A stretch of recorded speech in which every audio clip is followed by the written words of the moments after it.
ఈ నగరానికి ఏమైంది టైప్లో ఈ మంత్రులకు ఏమైంది అని మాట్లాడుకునే విధంగా, ప్రజలు మాట్లాడుకునే విధంగా ప్రస్తుతం వీళ్ళ ప్రవర్తన, వీళ్ళ విధానాలు ఉన్నాయి.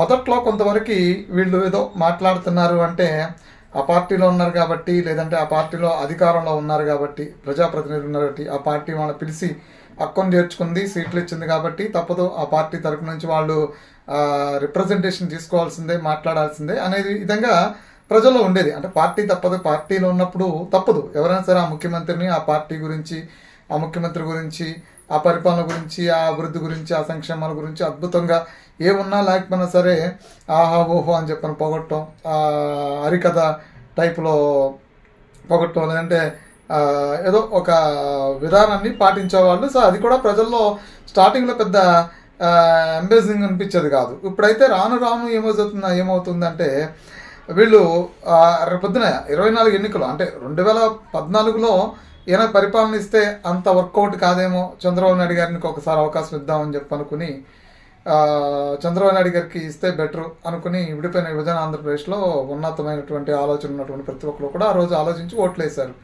సో 2019కి వచ్చేపాటికి కొంతవరకు జగన్మోహన్ రెడ్డి కూడా కొంత నైపుణ్యత సాధించడం, దాని ద్వారా ప్రజల్లోకి వెళ్ళటం, మరో పక్క నుంచి ప్రశాంత్ కిషోర్ యొక్క ఐడియాలజీని ఫాలో అవటం, వీటితో పాటు అధికారంలోకి రావడానికి కొంతవరకు అధికారంలో రావడానికి కొంత మాన్యం సంపాదించుకున్నారు. దాని ద్వారా అధికారంలోకి వచ్చారు, ప్రజలను నమ్మించారు, అధికారంలోకి వచ్చారు.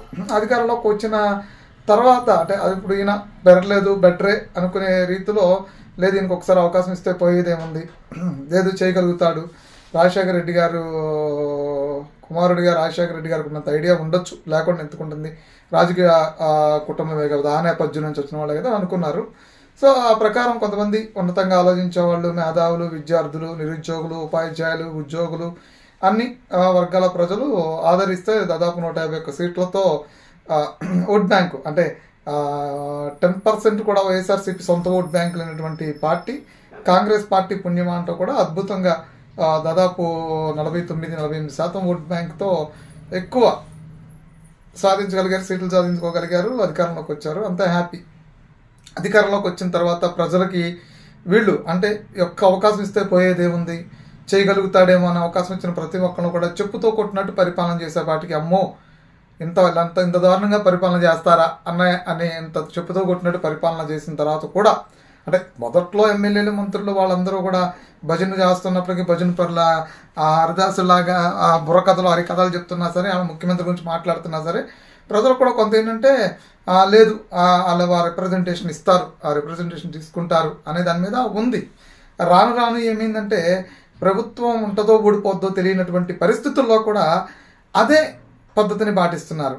జగన్మోహన్ రెడ్డి గారు దూకమంటే గోదావరిలో దూకుతా, జగన్మోహన్ రెడ్డి గారు తలకాయ ట్రైన్ కింద పెట్టమంటే తల కింద పెడతా, ఇలాంటి పదాలని జగనన్న కోసం నా ప్రాణాలు ఇస్తా, జగనన్న వదిలేసామంటే సీట్ ఏంటి ప్రాణం వదిలేస్తా, ఇలాంటి పదాలన్నీ కూడా వాడుతున్నారు. ఇవన్నీ కూడా లోపల నుంచి వచ్చాయి కాదు, బయట నుంచి వచ్చేవి. లోపల నుంచి వచ్చాయని కూడా అంటే అప్పుడు ప్రజలు వీళ్ళు ఏం మాట్లాడినా యాక్సెప్ట్ చేశారు. ఎందుకంటే అవును, వాళ్ళ పార్టీ తరపు నుంచి వాళ్ళు రిప్రజెంటేటివ్గా పనిచేస్తారు, వాళ్ళ పార్టీ తరపు నుంచి వాళ్ళ రిప్రజెంటేషన్ తీసుకుంటారు, మాట్లాడతారు, అది వాళ్ళ పొలిటికల్గా వాళ్ళకు ఉండేటువంటి స్ట్రాటజీ, దాన్ని ఎవరో కాదంటానికి లేదని. ఇప్పుడు కూడా అయ్యేం మాట్లాడుతుంటే ఎవరిడి అమ్మా జీవితం అప్పుడులా ఇప్పుడు లేదు. ఇంకా జగన్మోహన్ రెడ్డి గారు తోపు, తురుము, పులి, సింహం, నక్క, కుక్క ఇంకా అవే చెప్తున్నారు వీళ్ళు.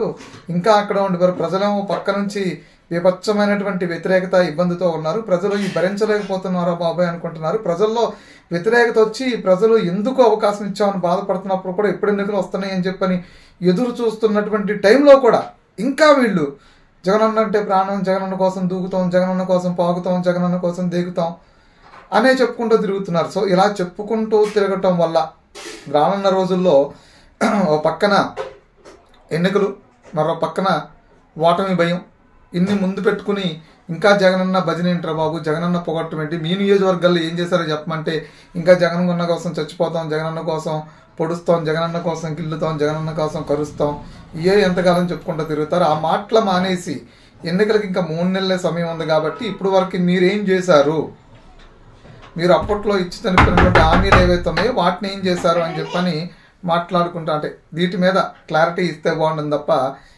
ఈ క్లారిటీలు అంటే ఈ వదిలేసి జగనన్న కోసం దిగుతాం, జగనన్న కోసం నాకుతాం అని చెప్పని వదిలేసి పార్టీ పరంగా మీరు ఏం చేశారు, ప్రజలకు మీరు ఇచ్చిన హామీలు ఏం చేశారు అనేది అడుగుతున్నారు.